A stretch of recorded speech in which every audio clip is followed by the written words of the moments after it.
Ako si Antonio Ertino, isang guro.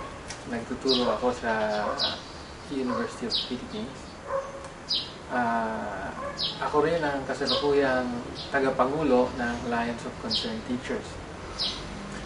Ito isang pambansang organisasyon ng mga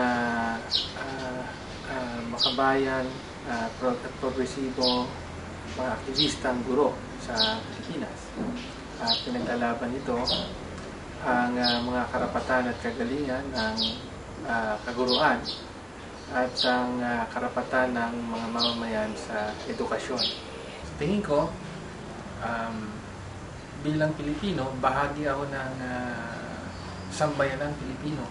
Sino ba ang sambayanang Pilipino? Well, ito'y mamamayan na may mahabang kasaysayan ng paglaban sa mga dayuhan at katutubong mga nang-api at nagkasamantala. Ito ang dahilan kung bakit ang sambayanang Pilipino ay naghihirap sa kasalukuyan samantalang masasabi natin napakayaman ng ating bansa.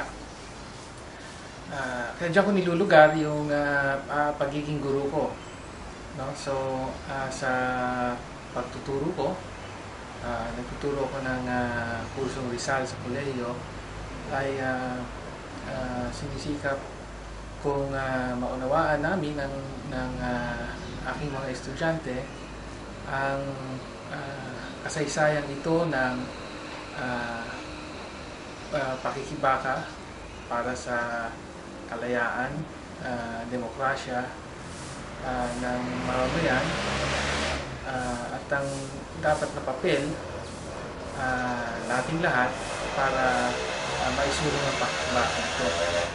At sa labas ng classroom, bilang isang aktivistang guro, ay kaisa ko ang marami pang mga kapwa ko guro para ipaglaban ang mga karapatan ng sektor ng edukasyon at paglaban ng karapatan ng mamamayan para sa edukasyon. At kaisa din kami, no, sa mas malawak na paglaban ng iba't iba pang sektor ng lipunan para maisulong ang makamit ang tunay na kalayaan at demokrasya para sa bayan.